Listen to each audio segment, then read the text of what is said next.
Capítulo 9.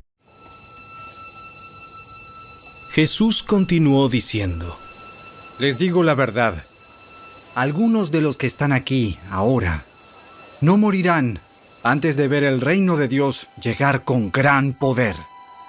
6 días después, Jesús tomó a Pedro, a Santiago y a Juan y los llevó a una montaña alta para estar a solas.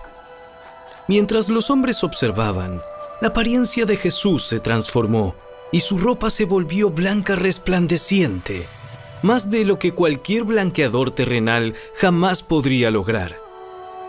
Después aparecieron Elías y Moisés y comenzaron a conversar con Jesús. Pedro exclamó: Rabí, es maravilloso que estemos aquí.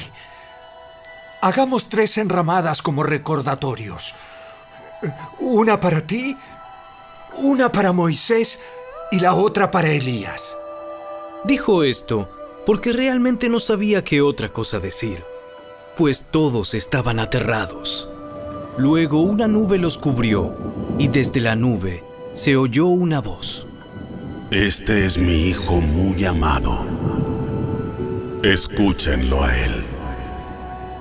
De pronto, cuando miraron a su alrededor, Moisés y Elías se habían ido y vieron solo a Jesús con ellos.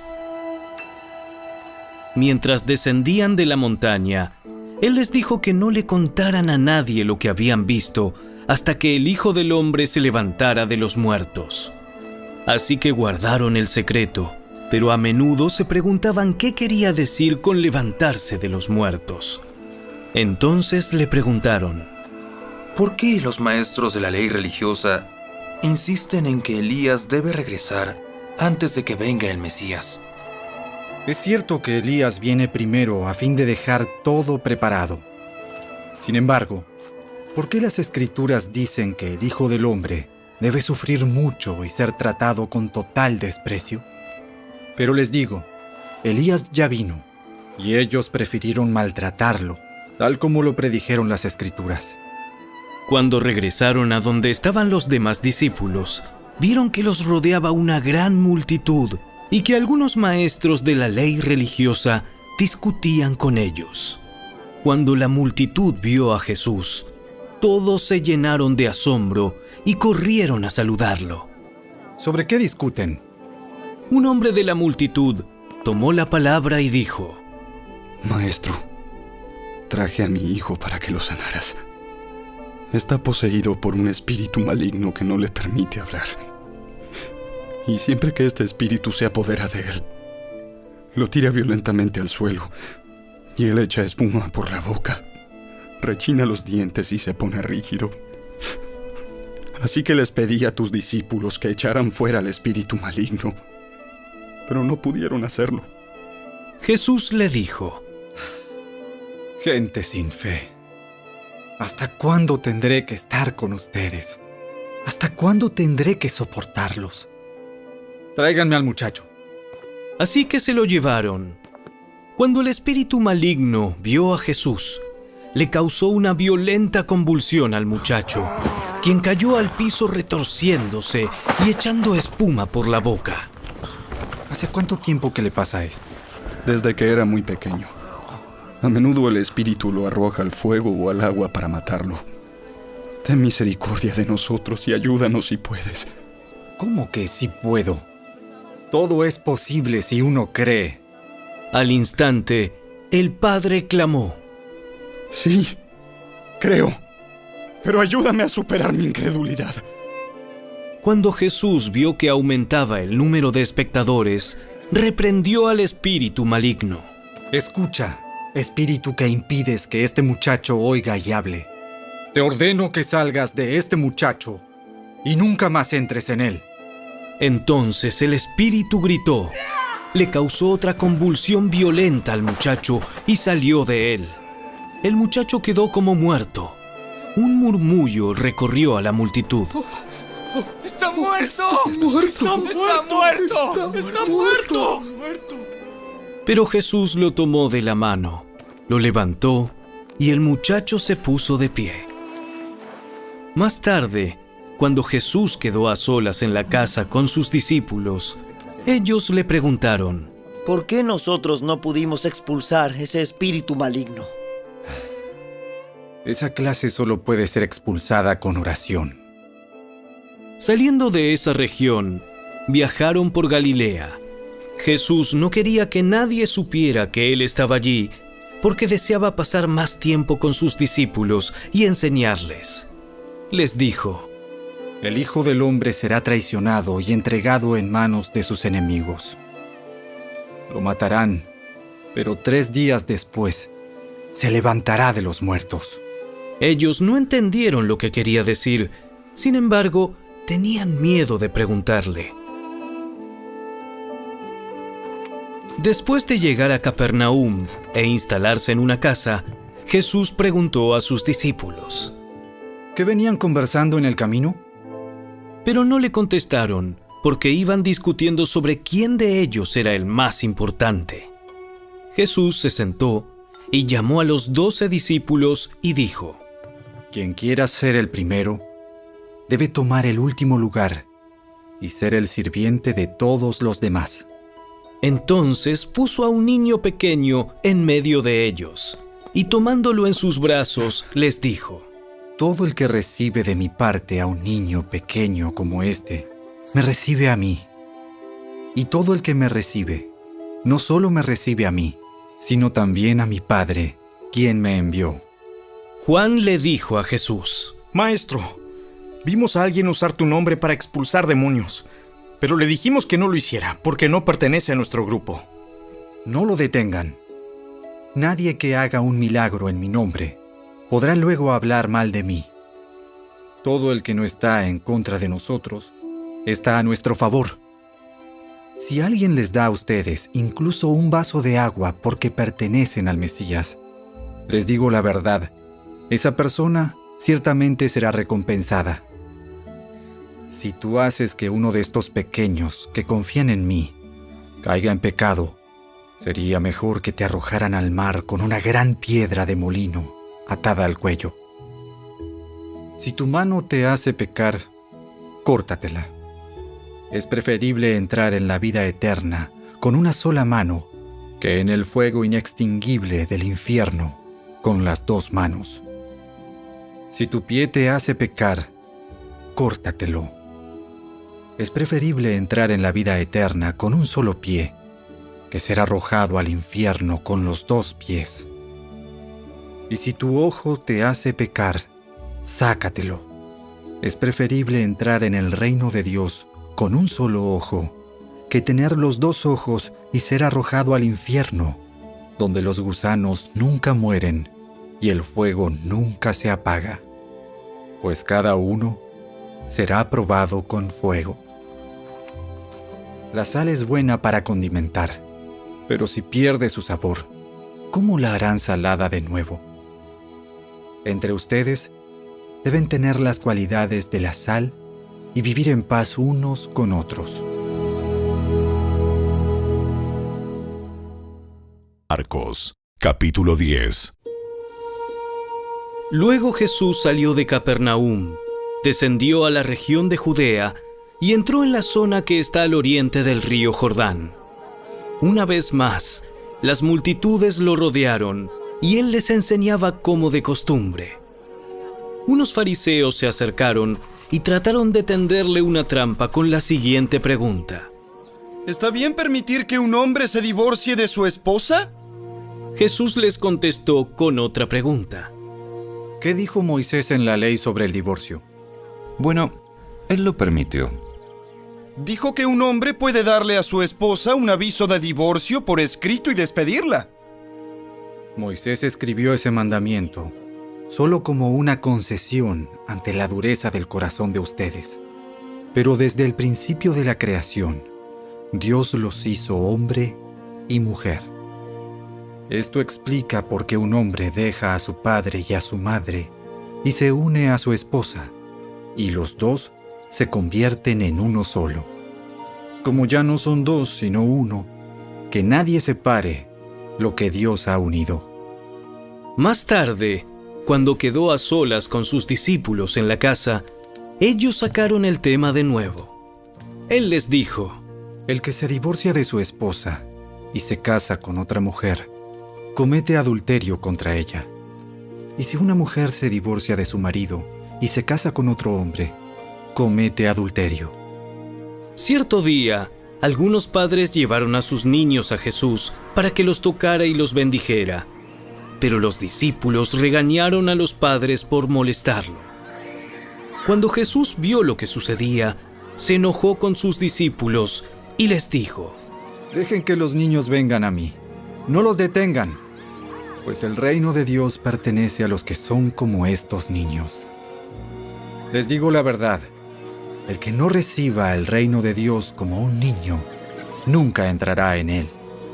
Entonces tomó a los niños en sus brazos y después de poner sus manos sobre la cabeza de ellos, los bendijo.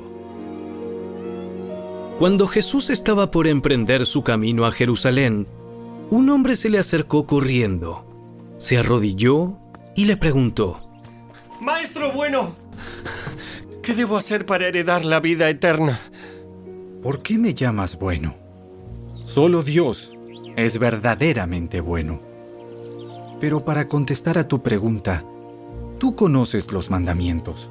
No cometas asesinato, no cometas adulterio, no robes, no des falso testimonio, no estafes a nadie, honra a tu padre y a tu madre. Maestro, he obedecido todos esos mandamientos desde que era joven. Jesús miró al hombre y sintió profundo amor por él. Hay una cosa que todavía no has hecho. Anda y vende todas tus posesiones y entrega el dinero a los pobres, y tendrás tesoro en el cielo. Después ven y sígueme. Al oír esto, el hombre puso cara larga y se fue triste porque tenía muchas posesiones. Jesús miró a su alrededor y dijo a sus discípulos: Qué difícil es para los ricos entrar en el reino de Dios. Los discípulos quedaron asombrados de sus palabras, pero Jesús volvió a decir: Queridos hijos, es muy difícil entrar en el reino de Dios. De hecho, es más fácil que un camello pase por el ojo de una aguja que un rico entre en el reino de Dios. Los discípulos quedaron atónitos. Entonces, ¿quién podrá ser salvo? Jesús los miró fijamente y dijo: Humanamente hablando, es imposible, pero no para Dios. Con Dios, todo es posible. Entonces Pedro comenzó a hablar: Nosotros hemos dejado todo para seguirte. Así es. Y les aseguro que todo el que haya dejado casa o hermanos, o hermanas, o madre o padre, o hijos o bienes, por mi causa y por la buena noticia, recibirá ahora a cambio 100 veces más el número de casas, hermanos, hermanas, madres, hijos y bienes, junto con persecución. Y en el mundo que vendrá, esa persona tendrá la vida eterna. Pero muchos que ahora son los más importantes, en ese día serán los menos importantes. Y aquellos que ahora parecen menos importantes, en ese día serán los más importantes. Subían rumbo a Jerusalén, y Jesús caminaba delante de ellos. Los discípulos estaban llenos de asombro, y la gente que los seguía, abrumada de temor. Jesús tomó a los 12 discípulos aparte, y una vez más comenzó a describir todo lo que estaba por sucederle. Escuchen, subimos a Jerusalén, donde el Hijo del Hombre será traicionado y entregado a los principales sacerdotes y a los maestros de la ley religiosa. Lo condenarán a muerte y lo entregarán a los romanos. Se burlarán de él, lo escupirán, lo azotarán con un látigo y lo matarán. Pero después de 3 días, resucitará.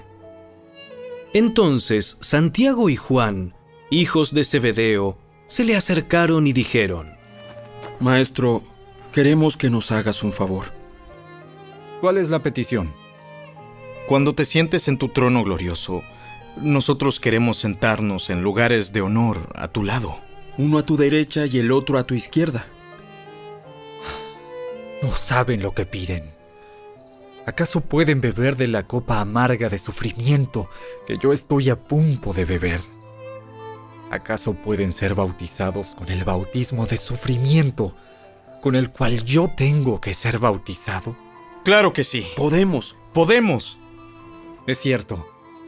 Beberán de mi copa amarga y serán bautizados con mi bautismo de sufrimiento. Pero no me corresponde a mí decir quién se sentará a mi derecha o a mi izquierda. Dios preparó esos lugares para quienes Él ha escogido. Cuando los otros 10 discípulos oyeron lo que Santiago y Juan habían pedido, se indignaron. Así que Jesús los reunió a todos y les dijo: Ustedes saben que los gobernantes de este mundo tratan a su pueblo con prepotencia y los funcionarios hacen alarde de su autoridad frente a los súbditos. Pero entre ustedes será diferente. El que quiera ser líder entre ustedes deberá ser sirviente. Y el que quiera ser el primero entre ustedes deberá ser esclavo de los demás. Pues ni aun el Hijo del Hombre vino para que le sirvan, sino para servir a otros y para dar su vida en rescate por muchos. Después llegaron a Jericó, y mientras Jesús y sus discípulos salían de la ciudad, una gran multitud los siguió. Un mendigo ciego llamado Bartimeo, hijo de Timeo, estaba sentado junto al camino. Cuando Bartimeo oyó que Jesús de Nazaret estaba cerca, comenzó a gritar: ¡Jesús, hijo de David! ¡Ten compasión de mí! ¡Ey! ¡Cállate! Muchos le gritaban, pero él gritó aún más fuerte: ¡Hijo de David! ¡Ten compasión de mí! Cuando Jesús lo oyó, se detuvo y dijo: Díganle que se acerque. Así que llamaron al ciego. Anímate, vamos, él te llama. Bartimeo echó a un lado su abrigo, se levantó de un salto y se acercó a Jesús. ¿Qué quieres que haga por ti? ¡Mi rabí! ¡Quiero ver! Puedes irte, pues tu fe te ha sanado. Al instante, el hombre pudo ver y siguió a Jesús por el camino.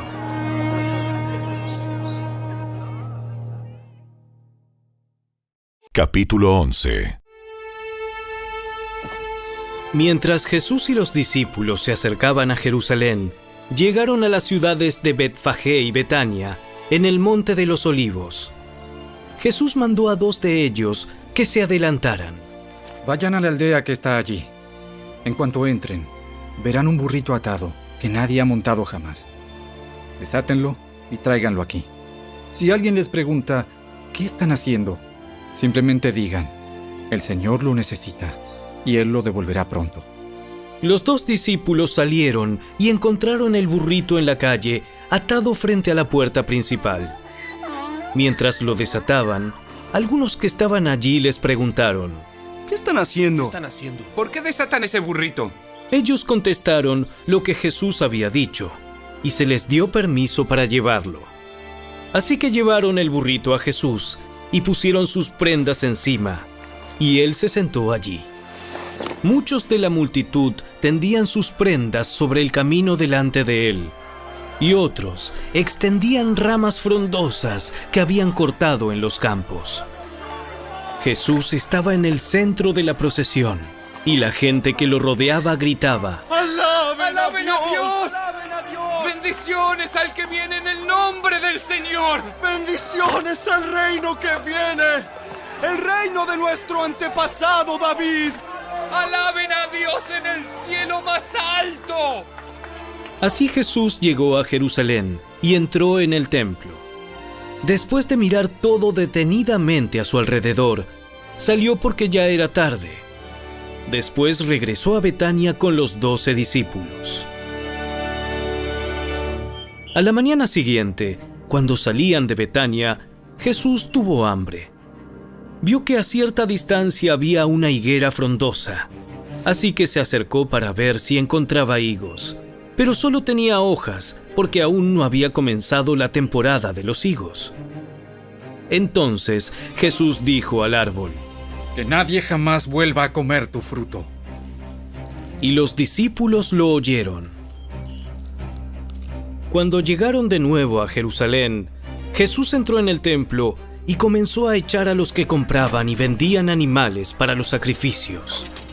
Volcó las mesas de los cambistas y las sillas de los que vendían palomas, y les prohibió a todos que usaran el templo como un mercado. Les dijo: Las Escrituras declaran: mi templo será llamado casa de oración para todas las naciones. Pero ustedes lo han convertido en una cueva de ladrones. Cuando los principales sacerdotes y los maestros de la ley religiosa oyeron lo que Jesús había hecho, comenzaron a planificar cómo matarlo. Pero tenían miedo de Jesús, porque la gente estaba asombrada de su enseñanza. Esa tarde Jesús y los discípulos salieron de la ciudad. A la mañana siguiente, al pasar junto a la higuera que él había maldecido, los discípulos notaron que se había marchitado desde la raíz. Pedro recordó lo que Jesús había dicho al árbol el día anterior y exclamó: ¡Mira, Rabí! La higuera que maldijiste se marchitó y murió. Tengan fe en Dios. Les digo la verdad. Ustedes pueden decir a esta montaña: levántate y échate al mar, y sucederá. Pero deben creer de verdad que ocurrirá, y no tener ninguna duda en el corazón. Les digo, ustedes pueden orar por cualquier cosa, y si creen que la han recibido, será suya. Cuando estén orando, primero perdonen a todo aquel contra quien guarden rencor, para que su Padre que está en el cielo también les perdone a ustedes sus pecados. Nuevamente entraron en Jerusalén. Mientras Jesús caminaba por la zona del templo, los principales sacerdotes, los maestros de la ley religiosa y los ancianos se le acercaron. ¿Con qué autoridad haces todas estas cosas? ¿Quién te dio el derecho de hacerlas? Les diré con qué autoridad hago estas cosas, si me contestan una pregunta. ¿La autoridad de Juan para bautizar provenía del cielo o era meramente humana? Contéstenme. Ellos discutieron el asunto unos con otros. Si decimos que provenía del cielo, preguntará por qué nosotros no le creímos a Juan. ¿Pero nos atrevemos a decir que era meramente humana? Pues tenían temor de lo que haría la gente, porque todos creían que Juan era un profeta. Entonces, finalmente contestaron: No sabemos. No sabemos. Entonces yo tampoco les diré con qué autoridad hago estas cosas.